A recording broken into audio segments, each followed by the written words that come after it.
আসসালামু আলাইকুম ওয়া রাহমাতুল্লাহি ওয়া বারাকাতুহু। আলহামদুলিল্লাহি রাব্বিল আলামিন ওয়া উসাল্লি ওয়া উসাল্লিমু আলা নাবিয়িনা মুহাম্মদ ওয়া আলা আলিহি ওয়া সাহবিহি আজমাইন, আম্মা বাদ। আমাদের আজকের দার্স শুরু হচ্ছে হাদিসে আরবাঈন এর 13 নম্বর হাদিসের উপর। এই হাদিসটি হাযা হাদিসুন মুত্তাফাকুন আলাইহ। হাদিসটি সহি বুখারী এর 13 নম্বর, সহি মুসলিম এর 45 নম্বরে এসেছে। হাদিসটির মূল বিষয়বস্তু হচ্ছে মুমিন মুসলিমদের মধ্যে পরস্পর সম্প্রীতি ও ভালোবাসা বজায় রাখা সম্পর্কে। হাদিসটি বর্ণনা করেছেন বিশিষ্ট সাহাবী রাসূল সাল্লাল্লাহু আলাইহি ওয়াসাল্লাম এর একনিষ্ঠ খাদিম আনাস ইবনে মালিক রাদিয়াল্লাহু আনহু। عن أنس بن مالك رضي الله عنه عن النبي صلى الله عليه وسلم قال لا يؤمن أحدكم حتى يحب لأخيه ما يحب لنفسه। হাদিসের তরজমা হচ্ছে, নবী সাল্লাল্লাহু আলাইহি ওয়াসাল্লাম বলেন, লা ইউমিনু, মুমিন হতে পারবে না, আহাদুকুম, তোমাদের কেউ, হাত্তা, যতক্ষণ না, ইউহিব্বা, ভালোবাসবে, পছন্দ করবে, লি আখিহি, তার ভাইয়ের জন্য, মা, যা, ইউহিব্বু, পছন্দ করে, ভালোবাসে, লিনাফসি, তার নিজের জন্য। অর্থাৎ কোনো মুসলিম নারী, কোনো মুসলিম পুরুষ ততক্ষণ পর্যন্ত মুমিন হতে পারবে না যতক্ষণ পর্যন্ত অন্য মুসলিম নরনারীর জন্য তাই পছন্দ করবে যা তার নিজের জন্য পছন্দ করে। এই হাদিসে লা ইউমিনু এর ব্যাখ্যায় বলা হয়েছে লা ইয়াকমুলু ঈমানুহু, সে মুমিন হতে পারবে না, অর্থাৎ তার ঈমান পূর্ণতায় পৌঁছাবে না, সে কামিল মুমিন হতে পারবে না যতক্ষণ না তার মধ্যে এই বৈশিষ্ট্য বিদ্যমান থাকবে যে সে অন্য মুসলিম ভাইয়ের জন্য তাই ভালোবাসবে যা তার নিজের জন্য ভালোবাসে। এখানে লি আখিহি, তার ভাইয়ের জন্য, এই আখিহি বলতে যারা মুমিন মুসলিম তাদেরকে বোঝানো হয়েছে, কারণ আল্লাহ সুবহানাহু ওয়া তাআলা মুমিনদের ভ্রাতৃত্বকে ইমানের সাথে সম্পৃক্ত করেছেন। নবী সাল্লাল্লাহু আলাইহি ওয়াসাল্লামও এটাকে ইসলামের সাথে সম্পৃক্ত করেছেন। আল্লাহ সুবহানাহু ওয়া তাআলা সূরা হুজরাতের 10 নম্বর আয়াতে বলেন, ইন্নামাল মুমিনুনা ইখওয়া, মুমিনরা পরস্পর ভাই ভাই। নবী সাল্লাল্লাহু আলাইহি ওয়াসাল্লাম বলেছেন, ইন্নামাল মুসলিমুনা ইখওয়া, মুসলিমরা পরস্পর ভাই ভাই।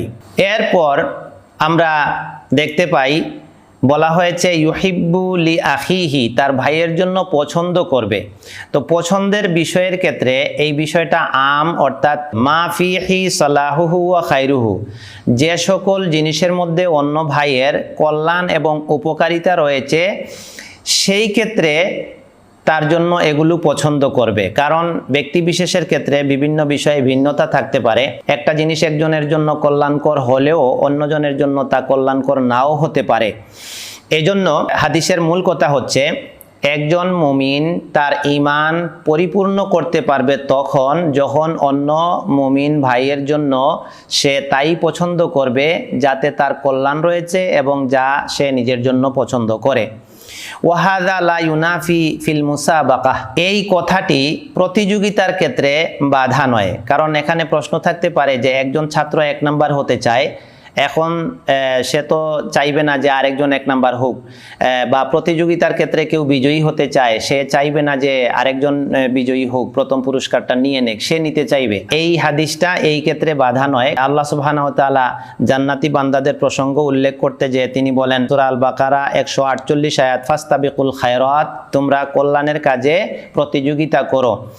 সূরা মুতাফফিফিনের 26 আয়াতে আল্লাহ বলছেন, ওয়া ফি যালিকা ফালিয়াতানাফাসিল মুতানাফিসুন, এ ব্যাপারে অর্থাৎ জান্নাতের নিয়ামত লাভের ব্যাপারে প্রতিযোগীদের প্রতিযোগিতায় লিপ্ত হয়ে যাওয়া উচিত।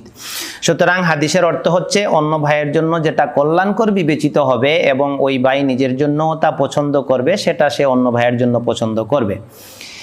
এই হাদিসটি হচ্ছে হাযা মিন তামামিল খুলুকিল ইসলামিয়াহ ওয়া সালামাতিল কলব, মুমিনের অন্তরের পরিশুদ্ধতা, বিশুদ্ধতা এবং ইসলামী চরিত্রের পূর্ণতার বহিঃপ্রকাশ হলো এই হাদিসটা, এবং এই হাদিসটা হচ্ছে হাযা মিন আমালিল কলব, এটা অন্তরের আমলের সাথে সম্পৃক্ত।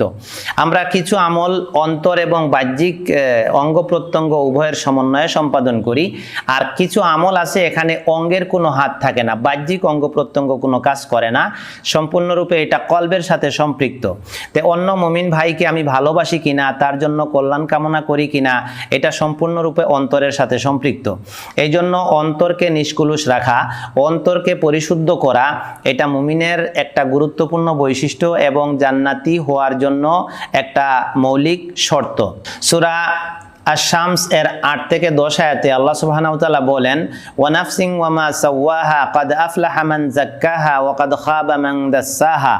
শপথ নফস এবং যিনি তার স্রষ্টা তারপরে তিনি বলছেন, যে ব্যক্তি তার নফসকে, তার আত্মাকে জাক্কাহা পরিশুদ্ধ করেছে, সে কাদ আফলাহা সফল হয়ে গেছে। আর যে তার নফসকে কুলুষিত করেছে, পরিশুদ্ধ করতে পারেনি, সে খাবা ক্ষতিগ্রস্ত হয়ে গেছে।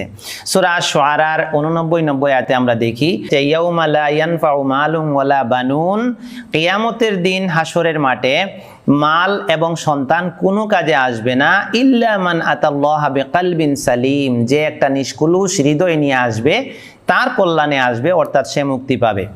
এই হাদিস থেকে আমরা যেটা বুঝলাম, মুমিনের অন্তর থাকবে বিদ্বেষ, হিংসা এগুলো থেকে মুক্ত। মুমিনের অন্তর সর্বদা অন্যের কল্যাণ কামনায় এবং ভালোবাসায় নিয়োজিত থাকবে। লা ইয়াহকিরুহু, সে কোনোভাবেই অন্য মুমিনকে তুচ্ছ জ্ঞান করবে না, হেয় প্রতিপন্ন করবে না। এ প্রসঙ্গে আমরা একটা গুরুত্বপূর্ণ জিনিস দেখতে পাই, জান্নাতীদের ভিতরে কোনো হিংসা বিদ্বেষ থাকবে না। সূরা হিজর এর 47 আয়াতে দেখতে পাই আমরা, আল্লাহ সুবহানাহু ওয়া তাআলা বলছেন, ওয়া নাযানা মা ফি সুদুরিহিম মিন গিল ইখওয়ানান আলা সুরুরিম মুতাকাবিলিন, আমি তুলে নেব মুসলিমদের অন্তরে, অর্থাৎ জান্নাতীদের অন্তরে মিন গিল, যে সকল হিংসা বিদ্বেষ কুলুষতা রয়েছে, আমি সব তুলে নেব। ইখওয়ানান আলা সুরুরিম মুতাকাবিলিন, তারা উঁচু উঁচু আসনে মুখোমুখি হয়ে ভাই ভাই হয়ে বসবে, মানে তাদের মধ্যে সম্প্রীতি এবং ভালোবাসা পুরোপুরি বজায় থাকবে, কেউ কারো প্রতি হিংসা রাখবে না। তো আসুন আমরা এই হাদিসটাকে আমলে নিয়ে দুনিয়ায় থাকতে আমরা এই চরিত্রটা গঠন করি। আমরা অন্য মুমিনদের প্রতি শ্রদ্ধা ভালোবাসা বজায় রাখি, অন্যের কল্যাণ কামনা করে চলি। আমরা নিজের জন্য যেটা ভালো মনে করব, অন্য ভাইয়ের জন্য তা ভালো মনে করার চেষ্টা করি, এবং পরস্পরে হিংসা বিদ্বেষ শত্রুতা মারামারি কাটাকাটি এগুলো থেকে দূরে থেকে একটা মুসলিম সমাজ, একটা মুসলিম ইউনিটি এবং পরস্পর ভাই ভাই হয়ে সুন্দর পরিবেশে আমরা বসবাস করি। আল্লাহ আমাদেরকে সেই তৌফিক দান করুন। ওয়াসসালাতু ওয়াসসালামু আলা নবিয়িনা মুহাম্মদ ওয়া আলিহি ওয়া সাহবিহি আজমাইন।